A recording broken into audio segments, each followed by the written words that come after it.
Hello friends, हमारे YouTube channel Shekhawati lecture में आपका स्वागत है। मैं डॉक्टर रघुवीर सिंह मौर्य। दोस्तों, शेयर चैट और इंस्टाग्राम पर जो दोस्त मेरी वीडियो को शेयर कर रहे हैं उनका बहुत बहुत धन्यवाद। चलिए आज की वीडियो की शुरुआत करते हैं। पहला क्वेश्चन है, राजस्थान मंत्रिपरिषद की न्यूनतम संख्या हो सकती है। राजस्थान मंत्रिपरिषद की न्यूनतम संख्या हो सकती है। ऑप्शन देखिए, 29 प्लस 1 मुख्यमंत्री, 11 प्लस 1 मुख्यमंत्री, 12 प्लस 1 मुख्यमंत्री, 15 प्लस 1 मुख्यमंत्री। तो दोस्तों इसका सही उत्तर आएगा बी, 11 प्लस 1 मुख्यमंत्री। यानी 11 मंत्री हो सकते हैं और 1 मुख्यमंत्री हो सकता है न्यूनतम। ठीक है। अब देखिए दोस्तों, राज्य मंत्रिपरिषद की पूरी जानकारी मैंने इसके अंदर प्रदान कर दी है। देखिए, राज्य मंत्रिपरिषद का उल्लेख संविधान के अनुच्छेद 163 खंड 1 में किया गया। बहुत इंपॉर्टेंट क्वेश्चन है। राज्य मंत्रिपरिषद का उल्लेख संविधान के किस अनुच्छेद में किया गया है? तो उत्तर आएगा अनुच्छेद 163 खंड 1 में। ठीक है। मूल संविधान में राज्य मंत्रिपरिषद की संख्या के बारे में कोई उल्लेख नहीं किया गया था। दोस्तों, आरपीएससी के द्वारा 2016 की जो फर्स्ट ग्रेड थी उसके अंदर पूछा हुआ है यह प्रश्न कि मूल संविधान में राज्य मंत्रिपरिषद की संख्या के बारे में कोई उल्लेख नहीं किया गया था कि कितने मंत्री होंगे। इसके बारे में संविधान में कुछ नहीं बताया गया था। लेकिन फिर बाद में क्या किया गया? 91वें संविधान संशोधन 2003 के द्वारा संविधान संशोधन करके यह प्रावधान किया गया कि राज्यों में मुख्यमंत्री समेत मंत्रियों की अधिकतम संख्या विधानसभा की कुल सदस्य संख्या के 15% से अधिक नहीं होगी तथा न्यूनतम संख्या 12 से कम नहीं होगी। बहुत इंपॉर्टेंट क्वेश्चन है दोस्तों, याद रखना कि संविधान संशोधन द्वारा मंत्रिपरिषद की सदस्य संख्या का निर्धारण किया गया था। उत्तर आएगा 91वां संविधान संशोधन। 91वां संविधान संशोधन किस वर्ष हुआ था? 2003 में।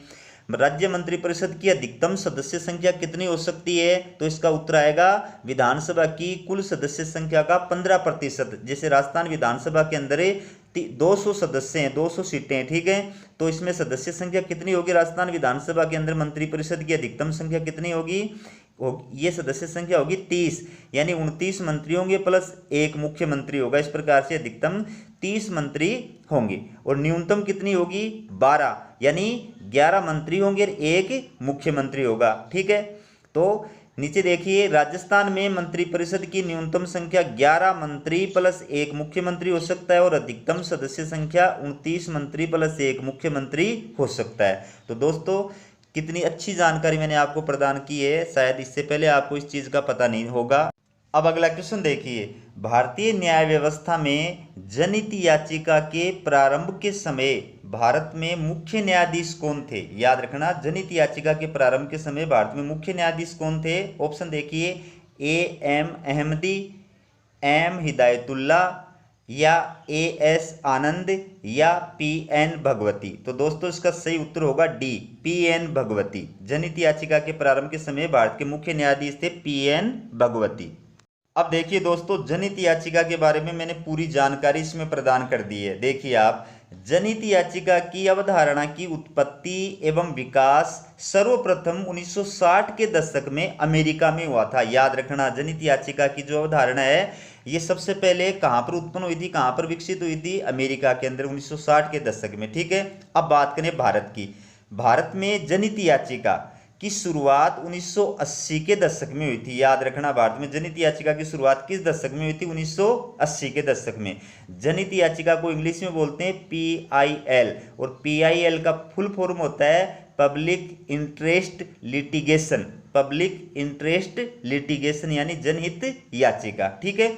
न्यायमूर्ति PN भगवती को भारत में जनहित याचिका की अवधारणा का प्रवर्तक माना जाता है। याद रखना, भारत में जनहित याचिका की अवधारणा का प्रवर्तक किसको माना जाता है? न्यायमूर्ति PN भगवती को। ठीक है।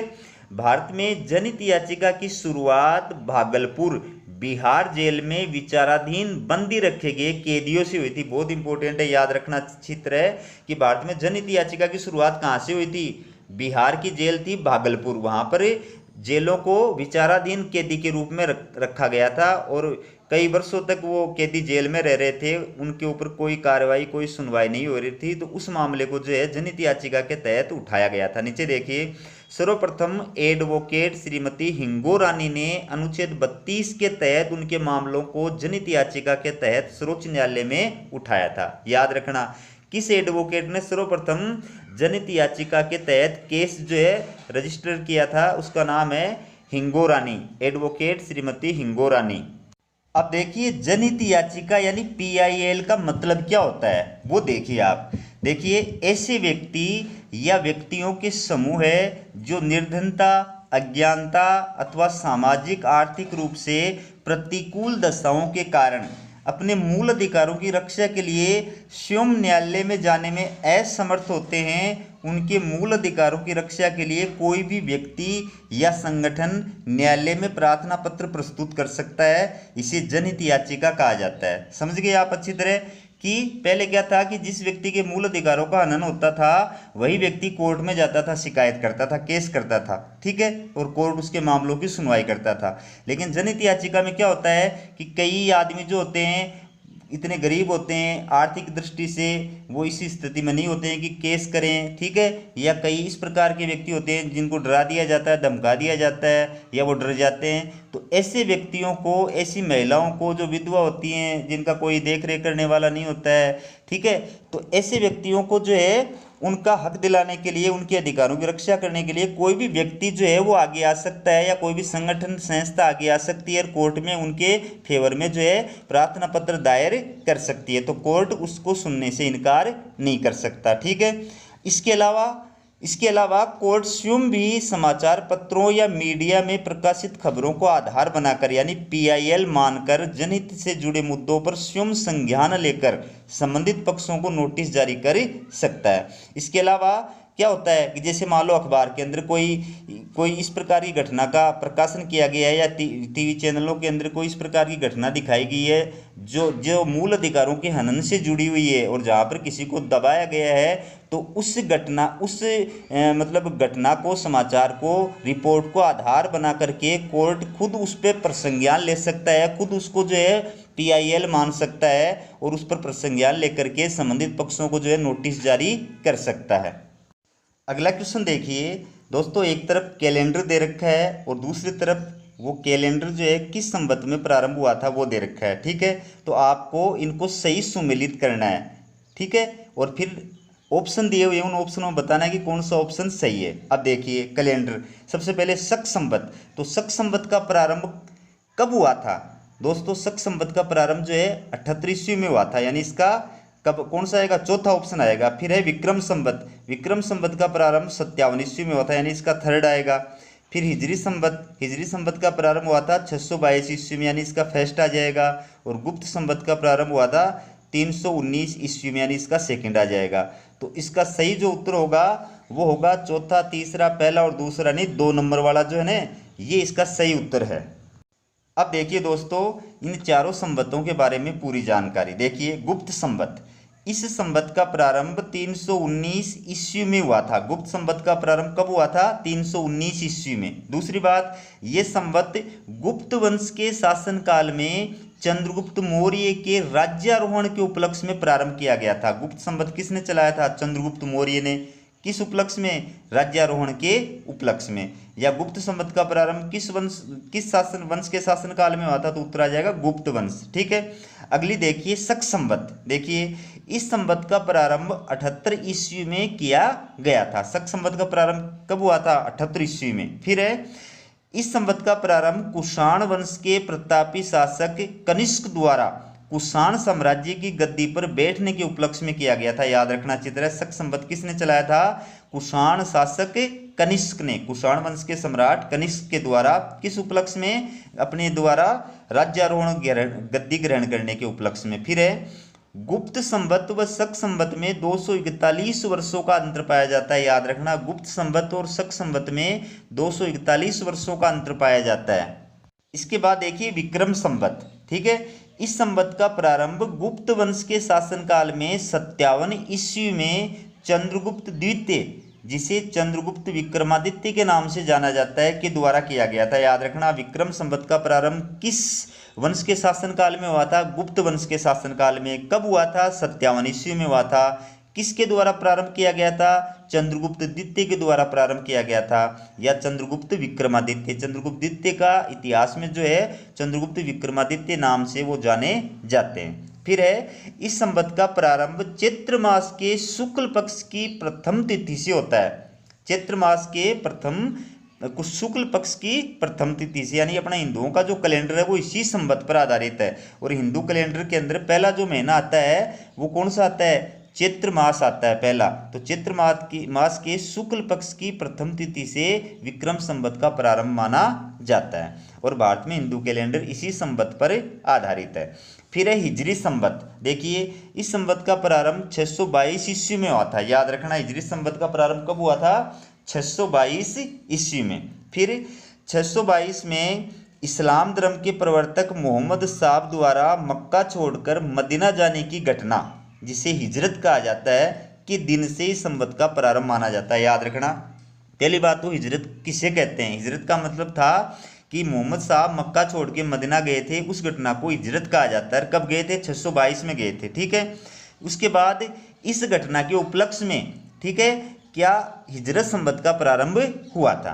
ठीक है। और मुसलमानों का जो कैलेंडर है वो इसी हिजरत संवत पर आधारित है। और इस कैलेंडर का पहला जो महीना होता है वो होता है मुहर्रम का महीना, और मुहर्रम का पहला दिन वो इस संवत का पहला दिन होता है। अब क्वेश्चन देखिए, मुगलों से वैवाहिक संबंध करने वाला प्रथम राजपूत परिवार कौन सा था? प्रश्न देखिए, मुगलों से वैवाहिक संबंध करने वाला प्रथम राजपूत परिवार कौन सा था? ऑप्शन देखिए, चौहान, राठौड़, कछुआ है या गुहिलोत। तो दोस्तों इसका सही उत्तर है सी, कछुआ है। अब देखिए इसके बारे में विस्तृत जानकारी देखिए। पहली बात, मुगलों से वैवाहिक संबंध करने वाला राजपूताने का प्रथम परिवार आमेर का कछवाह राजवंश था। याद रखना अच्छी तरह, मुगलों से वैवाहिक संबंध करने वाला राजपूताने का पहला परिवार, प्रथम परिवार कौन सा था? आमेर का कछवाह राजवंश। इसमें रियासत का नाम भी पूछा जा सकता है, राजवंश का नाम भी पूछा जा सकता है। तो रियासत तो आएगी आमेर, ठीक है, और वंश आएगा कछवाह है। कछवाह वंश को ही कुशवाह वंश भी कहा जाता है। ठीक है। फिर है, आमेर के राजा भारमल राजपूताने के पहले शासक थे जिन्होंने अकबर की अधीनता स्वीकार करके उसके साथ वैवाहिक संबंध स्थापित किए थे तथा अपनी पुत्री जोधाबाई का विवाह अकबर के साथ किया था। याद रखना, आमेर के राजा, किस राजा ने अकबर के साथ वैवाहिक संबंध सर्वप्रथम स्थापित किए थे? उत्तर आएगा राजा भारमल ने, और अपनी पुत्री जोधाबाई का विवाह अकबर के साथ किया था। फिर है, राजा भारमल 1547 ईस्वी में आमेर की गद्दी पर बैठे थे। याद रखना, राजा भारमल ने आमेर की गद्दी किस वर्ष संभाली थी? 1547 में। उन्होंने जनवरी 1562 में अकबर की अजमेर यात्रा के दौरान उनसे मुलाकात कर उनकी अधीनता स्वीकार की तथा बाद में सांबर में जाकर अपनी पुत्री हरकुबाई का विवाह अकबर के साथ किया था। दोस्तों, हरकुबाई को ही इतिहास में जोधाबाई के नाम से जाना जाता है। तो दोस्तों, राजा भारमल ने अकबर से सर्वप्रथम भेंट कहाँ की थी? अजमेर में की थी। किस वर्ष? 1562 में। इसके बाद अब कछवाह राजवंश की पूरी जानकारी देखिए। ऐसी मान्यता है कि कछवाह यानी कुशवाह राजवंश राजा रामचंद्र के ज्येष्ठ पुत्र उसके वंशज थे। ठीक है, राजा रामचंद्र के ज्येष्ठ पुत्र कुश ने जो है इस वंश का प्रारंभ किया था, और कछवाह राजवंश के जो राजा थे वो उनके वंशज माने जाते हैं। फिर है, कछवाह राजवंश ने ढूंढाड़ राज्य पर शासन किया था। याद रखना, कछवाह राजवंश ने कहाँ पर शासन किया था? ढूंढाड़ राज्य पर शासन किया था। इस वंश के सोडदेव के समय कछवाहों की राजधानी दौसा थी। ठीक है। बाद में इस वंश के शासक दुल्ह राय ने जमुआ रामगढ़ को अपनी राजधानी बनाया था। याद रखना कि कछवाह राजवंश की दौसा राजधानी किस शासक के समय थी? सोडदेव के समय। फिर जमुआ रामगढ़ जो राजधानी थी वो किस शासक के समय थी? दुल्ह राय के समय। या कछवाह राजवंश की जमुआ रामगढ़ राजधानी बनाने वाले शासक का क्या नाम है? उत्तर आएगा दुल्ह राय। ठीक है। फिर देखिए, दुल्ह राय के पुत्र काकिल देव ने 1035 ईस्वी में आमेर के मीणाओं को परास्त करके आमेर को अपने राज्य में मिला लिया तथा उसे अपनी राजधानी बनाया। तो ये तीसरी राजधानी हो गई आमेर की। कछुआ राजवंश की। ठीक है, तीसरी राजधानी कौन सी? आमेर। और ये आमेर जो राजधानी थी कछुआ राजवंश की किसने बनाई थी? दुल्हे राय के पुत्र थे काकिल देव। ठीक है, तभी से आमेर कछुआओं की राजधानी जयपुर निर्माण तक बनी रही थी। याद रखना, जयपुर निर्माण तक कछुआओं की राजधानी कौन सी नगरी थी? उत्तर आएगा आमेर, रियासत आमेर नगरी। अब अगला क्वेश्चन देखिए, मुगल काल में लीलावती पुस्तक का फारसी भाषा में अनुवाद किसने किया था? मुगल काल में लीलावती पुस्तक का फारसी भाषा में अनुवाद किसने किया था? ऑप्शन देखिए, अब्दुल रहीम खान खाना, या अब्दुल कादिर बदायूनी, या अबुल फजल, या अबुल फैजी। तो दोस्तों इसका सही उत्तर आएगा डी, अबुल फैजी। अब देखिए दोस्तों, मुगल काल में लीलावती पुस्तक का फारसी भाषा में अनुवाद अबुल फैजी ने किया था। याद रखना चित्र है। दूसरी बात, लीलावती पुस्तक की रचना 12वीं शताब्दी में भास्कर के द्वारा लिखी गई थी। ये पुस्तक गणित पर संस्कृत भाषा में लिखी गई है। याद रखना, लीलावती पुस्तक किसने लिखी थी? भास्कर आचार्य ने लिखी थी। कौन सी शताब्दी में? 12वीं शताब्दी में। ठीक है, किस भाषा में लिखी गई है? संस्कृत भाषा में लिखी गई थी। और किस विषय पर लिखी गई है? गणित विषय पर लिखी गई है। ठीक है, और इस पुस्तक का फिर फारसी भाषा में अनुवाद किसने किया था? तो इसका अनुवाद किया था अबुल फैजी ने। ठीक है, अबुल फैजी ने इस पुस्तक का फारसी भाषा में अनुवाद किया था। अबुल फैजी और अबुल फजल दोनों भाई थे। याद रखना ये। मुगल सम्राट अकबर ने अबुल फैजी के अधीन एक अनुवाद विभाग की स्थापना की थी, जिसमें संस्कृत, तुर्की, अरबी आदि भाषाओं के अनेक ग्रंथों का फारसी भाषा में अनुवाद किया जाता था। याद रखना, मुगल काल में फारसी भाषा में अनुवाद करने के लिए अनुवाद विभाग की स्थापना किसके द्वारा या किस मुगल सम्राट के द्वारा की गई थी? अनुवाद विभाग की स्थापना तो उत्तर आएगा अकबर के द्वारा। अकबर के द्वारा अनुवाद विभाग की स्थापना किसकी अध्यक्षता में की गई थी? उत्तर आएगा अबुल फैजी की अध्यक्षता में। अब देखिए अगला क्वेश्चन देखिए, भोरट का पठार यहाँ अवस्थित है। भोरट का पठार यहाँ अवस्थित। ऑप्शन देखिए, उदयपुर के उत्तर पश्चिम में कुंभलगढ़ से गोगुंदा तक, या पूर्वी दिल्ली से जयपुर तक, या आमेर से नाहरगढ़ तक, या जोधपुर से उत्तरी अजमेर तक। तो दोस्तों इसका सही उत्तर होगा ए, उदयपुर के उत्तर पश्चिम में कुंभलगढ़ से गोगुंदा तक। अब देखिए एक के साथ दो और फ्री दे रहा हूँ आपको। तो राजस्थान के पठार। ठीक है, सबसे पहले बात कीजिए उड़िया पठार की। राजस्थान का सबसे ऊंचा पठार उड़िया पठार है। याद रखना, राजस्थान का सबसे ऊंचा पठार कौन सा है? उड़िया पठार। उड़िया पठार गुरु शिखर से नीचे स्थित है, जिसकी ऊंचाई 1360 मीटर है। अच्छी तरह याद रखना। तो उड़िया पठार किस राज्य में स्थित है? सिरोही के अंदर स्थित है। इसकी अधिकतम ऊंचाई कितनी है? 1360 मीटर। फिर आइए आबू पठार। राजस्थान का दूसरा सबसे ऊंचा पठार आबू पठार है। आबू पठार सिरोही जिले में स्थित है और इसकी ऊंचाई 1200 मीटर है। तो आबू पठार के बारे में पूरी जानकारी आप अच्छी तरह याद कर लो। आबू पठार राजस्थान का दूसरा सबसे ऊंचा पठार है। ये सिरोही जिले में स्थित है और इसकी ऊंचाई 1200 मीटर है। फिर आइए भोराट का पठार। भोराट का पठार राजस्थान का तीसरा सबसे ऊंचा पठार है। ठीक है, ये पठार उदयपुर के उत्तर पश्चिम में गोगुंदा व कुंभलगढ़ के बीच स्थित है। याद रखना, किस जिले में स्थित है? उदयपुर में स्थित है। फिर कुंभलगढ़ और गोगुंदा के बीच ये पूछा जाता है कौन सा पठार स्थित है? तो उत्तर आएगा भोराट का पठार। इस पठार की औसत ऊंचाई 1225 मीटर है। याद रखना, भोराट पठार की ऊंचाई कितनी मीटर है? 1225 मीटर है।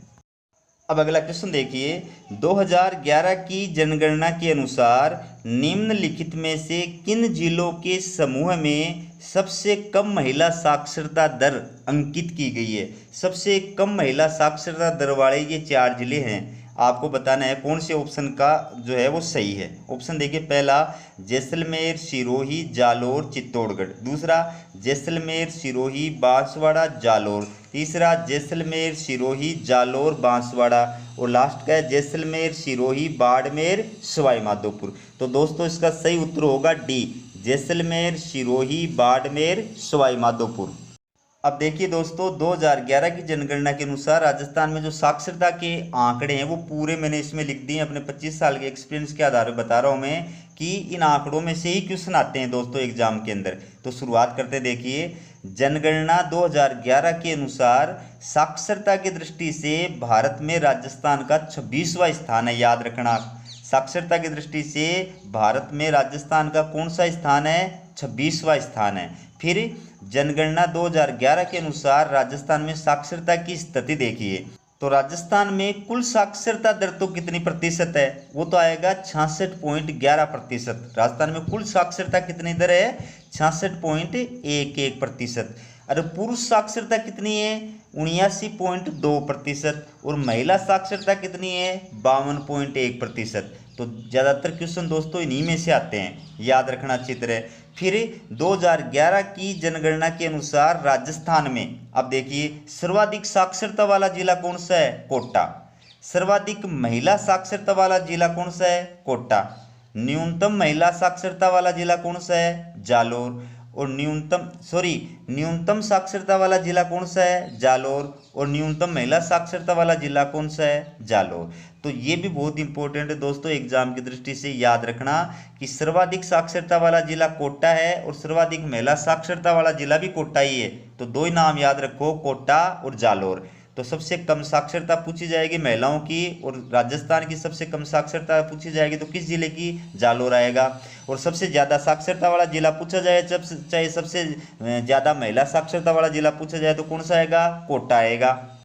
अब देखिए 2011 की जनगणना के अनुसार राजस्थान में साक्षरता, 2011 की जनगणना के अनुसार राजस्थान में सबसे कम साक्षरता दर वाले 4 जिले एग्जाम में, या तो सबसे न्यूनतम जन साक्षरता दर वाले 2 या 4 जिले पूछे जाएंगे, या सबसे ज़्यादा साक्षरता वाले 2 जिले या 4 जिले पूछे जाएंगे। ठीक है, तो महिला साक्षरता दर वाले, सबसे कम महिला साक्षरता दर वाले 4 जिले देखिए। सबसे पहले जालोर, फिर जैसलमेर, फिर सिरोही और फिर बाड़मेर, याद रखना। अब इनकी साक्षरता का प्रतिशत आपके सामने लिख दिया है। जालोर के अंदर साक्षरता है 38.5, ये राजस्थान में सबसे कम साक्षरता वाला जिला है। फिर जैसलमेर की साक्षरता दर है 39.7%, सिरोही की है 39.7% और बाड़मेर की है 40.6%। फिर आइए 2011 की जनगणना के अनुसार राजस्थान में सर्वाधिक महिला साक्षरता वाले 4 जिले, मतलब टॉप 4 जिले जहां पर महिला साक्षरता सबसे ज़्यादा है। तो सबसे फर्स्ट नंबर पर जो जिला है महिला साक्षरता की दृष्टि से वो तो है कोटा। कोटा के अंदर महिला साक्षरता प्रतिशत है 65.9%। फिर आइए जयपुर, फिर झुंझुनू और फिर गंगानगर। ठीक है, तो जयपुर में महिला साक्षरता दर है 64%, झुंझुनू के अंदर है 61% और गंगानगर के अंदर है 59.7%। तो एग्जाम में साक्षरता वाला कोई भी प्रश्न आए इस मतलब मैटर से बाहर नहीं आएगा, ये मैं आपको बता रहा हूँ। अब अगला क्वेश्चन देखिए, राजस्थान में लौटते मानसून की ऋतु है, राजस्थान में लौटते मानसून की ऋतु है। ऑप्शन है जुलाई से अगस्त, जनवरी से फरवरी, अक्टूबर से दिसंबर या मार्च से जून। तो दोस्तों इसका सही उत्तर है अक्टूबर से दिसंबर। वैसे दोस्तों लौटते हुए मानसून की जो ऋतु है वो अक्टूबर से नवंबर मानी जाती है। अब देखिए दोस्तों राजस्थान में मानसून, देखिए राजस्थान में मानसून प्रवेश की सामान्य तिथि 15 जून है। जनरली राजस्थान में मानसून आने की डेट कौन सी तारीख होती है? 15 जून होती है। ठीक है, फिर राजस्थान में जुलाई से अक्टूबर के महीने तक वर्षा ऋतु रहती है। याद रखना राजस्थान में वर्षा ऋतु का समय है जुलाई से अक्टूबर। ठीक है, फिर राजस्थान में होने वाली 90% वर्षा दक्षिण पश्चिमी मानसून की हवाओं यानी अरब सागरीय मानसून से होती है। याद रखना बहुत इंपॉर्टेंट क्वेश्चन है। राजस्थान में होने वाली 90% वर्षा यानी सर्वाधिक वर्षा जो है किस मानसून से होती है? दक्षिण पश्चिमी मानसून से होती है। और दक्षिण पश्चिमी मानसून का ही दूसरा नाम है अरब सागरीय मानसून, क्योंकि ये अरब सागर से उठता है। ठीक है, फिर है राजस्थान में सर्वाधिक वर्षा जुलाई अगस्त माह में होती है। याद रखना राजस्थान में सर्वाधिक वर्षा किस माह में होती है? जुलाई और अगस्त माह में। और वैसे वर्षा ऋतु कौन से महीने माने जाते हैं? जुलाई से अक्टूबर के महीने वर्षा ऋतु के माने जाते हैं। और सर्वाधिक वर्षा होती है जुलाई और अगस्त के माह में। ठीक है,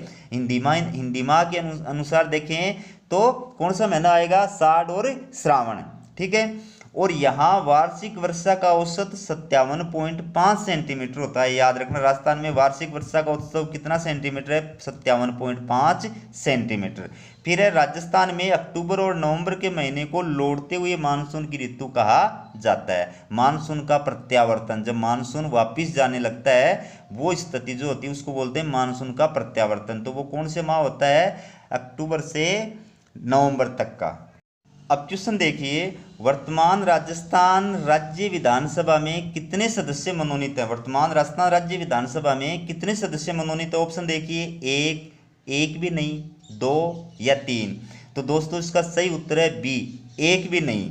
देखिए पूरी डिटेल से, विधानसभा राज्य विधानमंडल का प्रथम और लोकप्रिय सदन है। याद रखना, राज्य विधानमंडल जो होता है उसका प्रथम सदन या लोकप्रिय सदन किसको कहा जाता है? विधानसभा को कहा जाता है। ठीक है। संविधान के अनुच्छेद 170 के अनुसार राज्य की विधानसभा के सदस्यों की अधिकतम संख्या 500 और न्यूनतम संख्या 60 हो सकती है। याद रखना, विधानसभा की अधिकतम सदस्य संख्या तो 500 हो सकती है और न्यूनतम हो सकती है 60। किस अनुच्छेद के तहत? अनुच्छेद 170 के तहत। ठीक है। फिर अनुच्छेद 333 के तहत राज्यपाल को यह शक्ति है कि यदि उसकी यह राय है कि विधानसभा के निर्वाचन के पश्चात आंग्ल भारतीय समुदाय का विधानसभा में पर्याप्त प्रतिनिधित्व नहीं है तो वह उस समुदाय का एक सदस्य मनोनीत कर सकता है। ठीक है। मतलब विधानसभा में राज्यपाल को मनोनीत करने की, सदस्य मनोनीत करने की शक्ति है अनुच्छेद 333 के तहत। किस समुदाय से? एंग्लो इंडियन समुदाय से, यानी आंग्ल भारतीय समुदाय से। कितने सदस्य मनोनीत कर सकता है? एक सदस्य। कब मनोनीत कर सकता है? जब विधानसभा चुनाव के बाद में राज्यपाल को ये लगे कि भाई आंग्ल भारतीय समुदाय का पर्याप्त प्रतिनिधित्व विधानसभा में नहीं है, उस सिचुएशन में वो एक सदस्य मनोनीत कर सकता है। ठीक है। तो वर्तमान जो 15वीं राजस्थान विधानसभा है इसमें राज्यपाल के द्वारा इस समुदाय का कोई सदस्य मनोनीत नहीं किया गया है। अब क्वेश्चन देखिए, भारत के संविधान के अनुसार एक व्यक्ति एक समय में अधिकतम कितने राज्य या राज्यों का राज्यपाल हो सकता है? एक व्यक्ति एक समय में अधिकतम कितने राज्य या राज्यों का राज्यपाल हो सकता है? ऑप्शन देखिए, 1, 2, 3 या अधिकतम संख्या निर्धारित नहीं है। तो दोस्तों इसका सही उत्तर होगा डी, अधिकतम संख्या निर्धारित नहीं है। यहाँ पे देखिए आपको पूरी डिटेल से बताया मैंने। राज्यपाल राज्य की कार्यपालिका का प्रधान होता है। याद रखना, राज्य की कार्यपालिका का प्रधान होता है। ऑप्शन दे दिए, प्रधानमंत्री, मुख्यमंत्री, राष्ट्रपति, राज्यपाल। ठीक है। तो उत्तर क्या आएगा? राज्यपाल। फिर राज्य की कार्यपालिका शक्ति राज्यपाल में निहित होती है। दोस्तों नहीं निहित होती है, ऐसा आएगा यहाँ पर। और राज्य की सभी कार्यवाही राज्यपाल के नाम से की जाती है। वह राज्य का प्रथम नागरिक होता है। बहुत इंपॉर्टेंट लाइनें हैं दोस्तों, याद रखना। राज्य की कार्यपालिका शक्ति किस में निहित होती है? राज्यपाल में। फिर राज्य की सभी कार्यवाहियाँ किसके नाम से चलाई जाती हैं? तो उत्तर आएगा राज्यपाल के नाम से। ठीक है। फिर राज्य का प्रथम नागरिक कौन होता है? तो उत्तर आएगा राज्यपाल। और नगर का, अगर नगर का प्रथम नागरिक पूछा जाएगा तो उत्तर आएगा मेयर या महापौर। और अगर देश का प्रथम नागरिक पूछा जाएगा तो उत्तर क्या आएगा? राष्ट्रपति। ठीक है। फिर भारतीय संविधान के अनुच्छेद 153 में राज्यपाल पद का उल्लेख किया गया है। इस अनुच्छेद में कहा गया है कि प्रत्येक राज्य के लिए एक राज्यपाल होगा। याद रखना, अनुच्छेद 153 में राज्यपाल पद का उल्लेख किया गया है। और इस अनुच्छेद में क्या कहा गया है? प्रत्येक राज्य के लिए एक राज्यपाल होगा। किंतु 7वें संविधान संशोधन 1956 के अनुसार एक ही व्यक्ति को 2 या 2 से अधिक राज्यों का राज्यपाल भी नियुक्त किया जा सकता है। मतलब मूल संविधान में तो यही कहा गया था कि प्रत्येक राज्य के लिए एक राज्यपाल होगा, लेकिन बाद में क्या किया गया? संविधान में 7वां संशोधन किया गया। कब? 1956 में। और उसमें प्रावधान किया गया कि एक व्यक्ति को 2 या 2 से अधिक राज्यों का राज्यपाल भी नियुक्त किया जा सकता है। लेकिन एक व्यक्ति एक समय में अधिकतम कितने राज्यों का राज्यपाल हो सकता है, इसका संविधान में निर्धारण नहीं किया गया है। ठीक है। इसमें ये तो बता दिया कि भाई एक व्यक्ति को 2 या 2 से अधिक राज्यों का राज्यपाल नियुक्त किया जा सकता है, लेकिन ये नहीं बताया हुआ है कि एक व्यक्ति को कितने राज्यों का राज्यपाल नियुक्त किया जा सकता है एक ही समय के अंदर। अब देखिए दोस्तों, लास्ट प्रश्न देखिए, राजस्थान राज्य मानवाधिकार आयोग का विन्यास है। राजस्थान राज्य मानवाधिकार आयोग का विन्यास, ऑप्शन देखिए, एक अध्यक्ष और 3 सदस्य। दूसरा है एक अध्यक्ष, एक उपाध्यक्ष एवं एक सचिव, या एक अध्यक्ष एवं 2 सदस्य, और या एक अध्यक्ष एवं 4 सदस्य। तो दोस्तों इसका सही उत्तर होगा डी, एक अध्यक्ष एवं 4 सदस्य।